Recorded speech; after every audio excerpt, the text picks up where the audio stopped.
ત્યાર પછી આપણે એક ગેમ રમવાની છે. તૈયાર છો બધા? તાલી સાથે સરસ ભજન ગાવાનું. छोटी छोटी गैया छोटे छोटे ग्वाल, छोटी छोटी गैया छोटे छोटे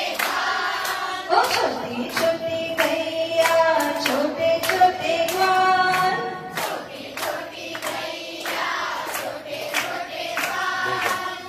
छोटा सो मेरो मदन गोपाल, छोटा सो मेरो मदन गोपाल, छोटी छोटी गैया छोटे छोटे ग्वाल,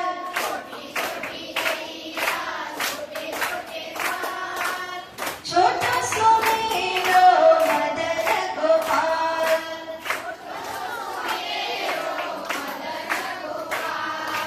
आगे आगे गैया पीछे पीछे ग्वाल,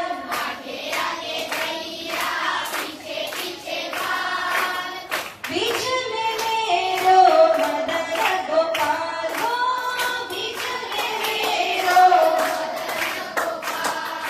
कारी कारी गैया गोरे गोरे ग्वाल,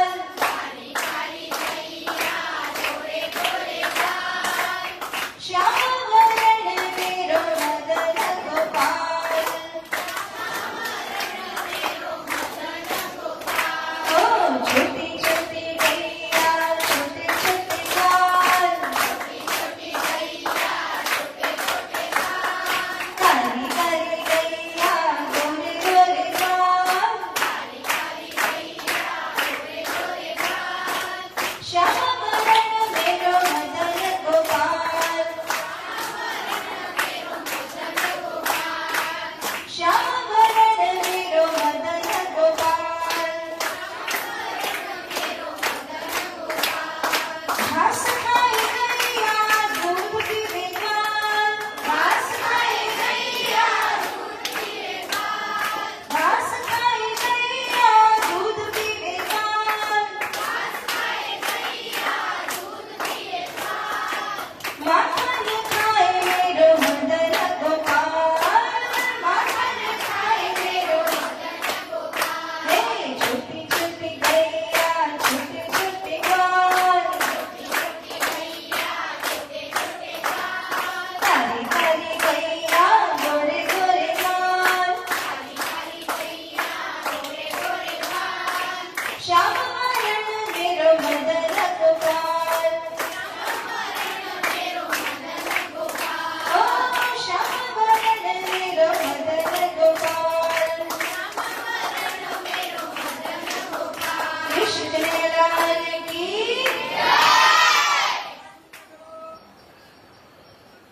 બહુ સરસ. તો એક વાત અહીંયા તમને બધાને કહું અને એના પછી આપણે ગેમ રમીશું. એના રૂલ સમજાવું છું. શ્રી કૃષ્ણ પ્રણામી ધર્મ જેના આપણે સૌ અનુયાયીઓ છીએ, આપણને સદગુરુ મહારાજજીએ કયું જ્ઞાન આપ્યું છે? હમણાં આપણે શીખી રહ્યા હતા ને, કયું જ્ઞાન આપ્યું છે આપણને? તારતમ જ્ઞાન. અને તારતમ જ્ઞાન દ્વારા સદગુરુ મહારાજજી આપણને કહે છે કે આપણે સૌએ શ્રીરાજજી મહારાજજીને રીઝવવાના છે. શ્રીરાજજી મહારાજ આપણા ઉપર ખુશ રહે તો આપણી ઉપર શું કરે? દયા કરે, આપણને આશીર્વાદ આપે અને આશીર્વાદ દ્વારા જીવનમાં આપણે ખૂબ ખૂબ પ્રગતિ કરશું, યશસ્વી બનશું. હવે એક વાત સમજો.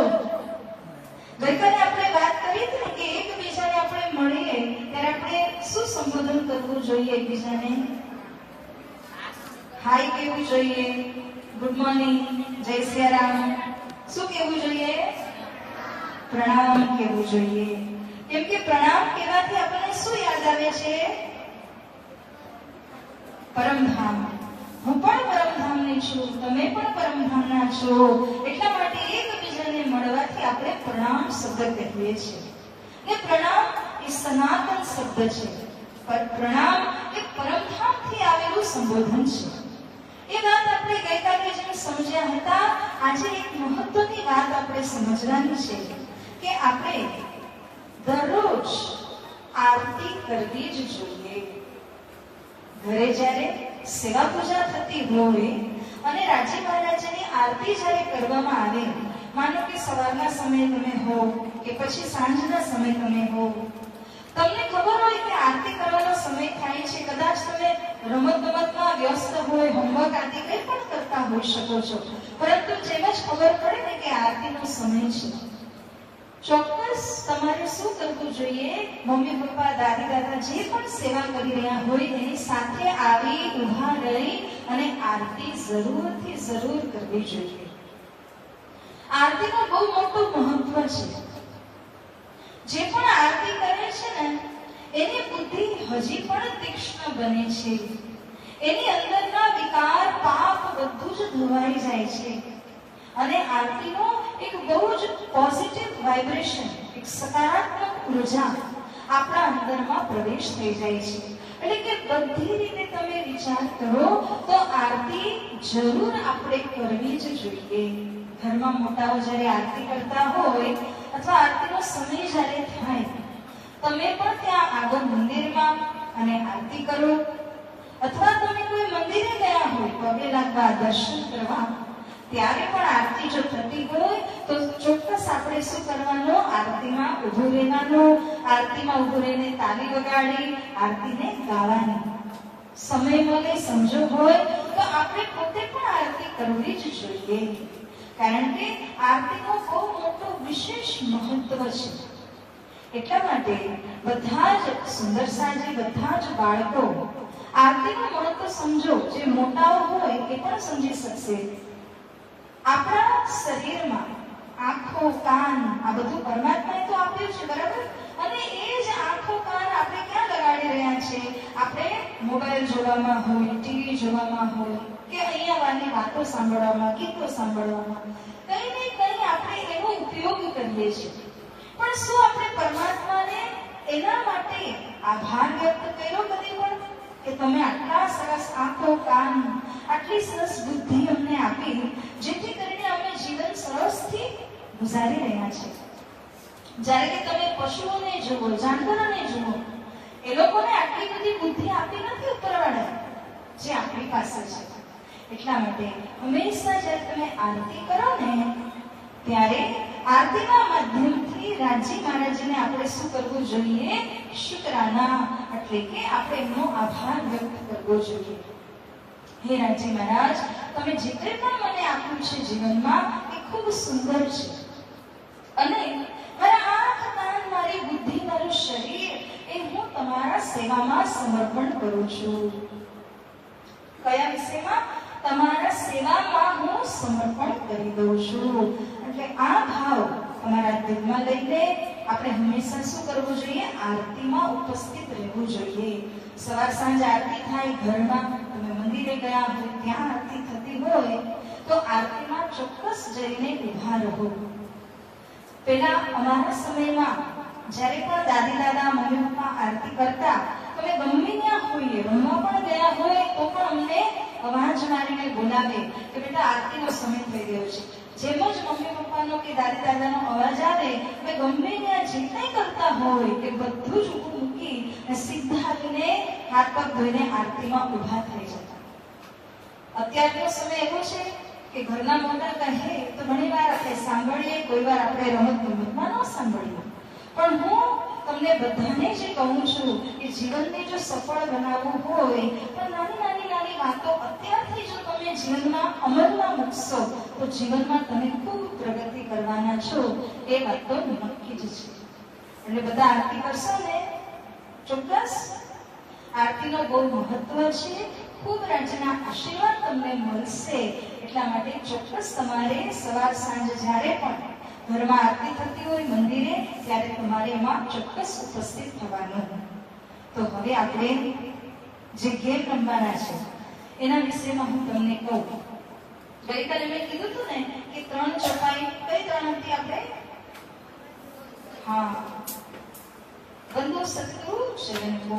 આ ચોપાઈ મેં તમને યાદ કરવા માટે કહ્યું હતું, જેથી કરીને આપણે આજે એક ગેમ રમી શકીએ. આ કોઈ ગેમ જેવી ગેમ રમતગમત માટે માત્ર નથી, સમજવા માટે છે. તો સમજવાનો વિષય શું છે?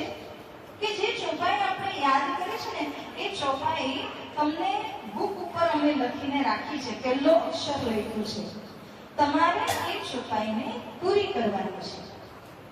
જેમ તમને સ્કૂલમાં ફિલ ઇન ધ બ્લેન્ક્સ આવે છે કે નહીં, રિક્ત સ્થાન ખાલી જગ્યા ભરવાનું આવે છે ને, એવી રીતે એની બુક આપજો છે જેમાં ચોપાઈ લખી છે.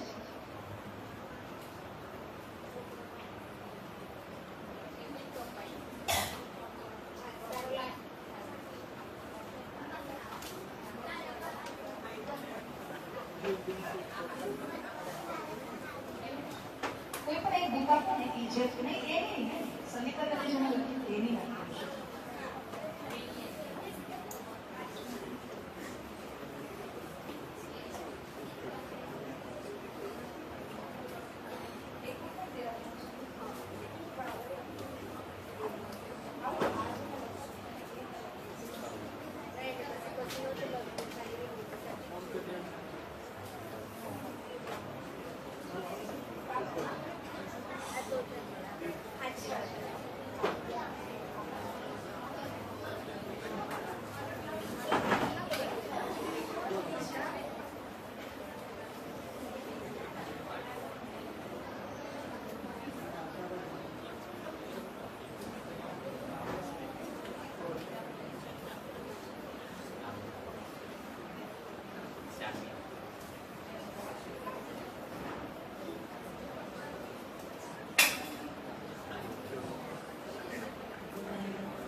બધા અહીંયા જરા ધ્યાન આપજો એક મિનિટ માટે.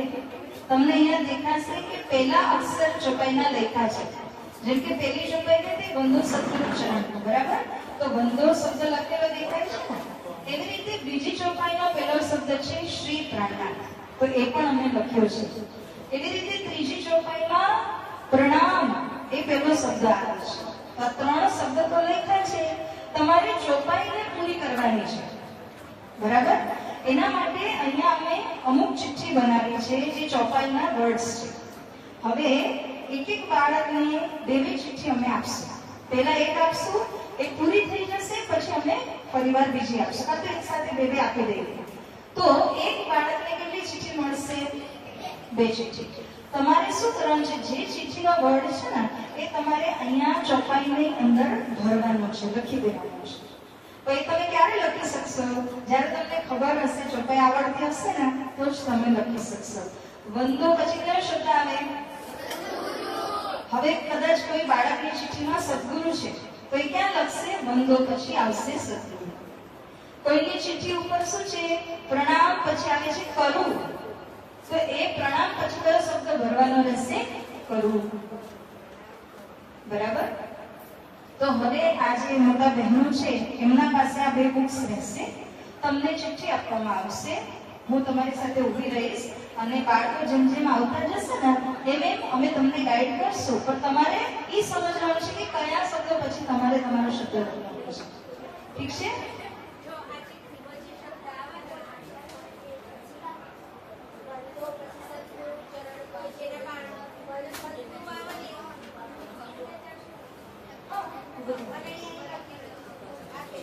તમારે અહીંયા આવવાનું અને તમારો શબ્દ લખી દેવાનો.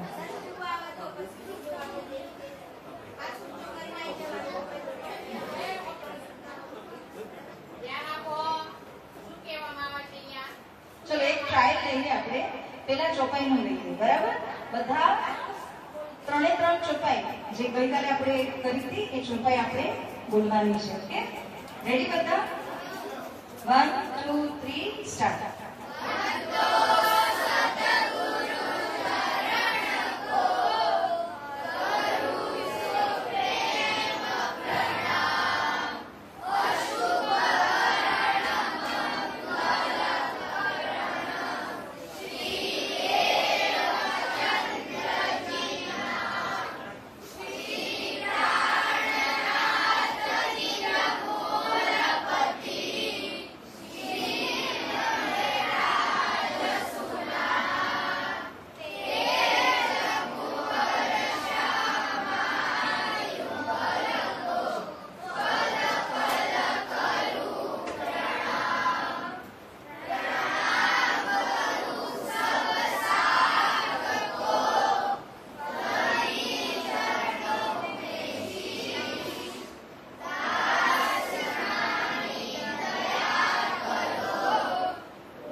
બોલો શ્રી પ્રાણનાથ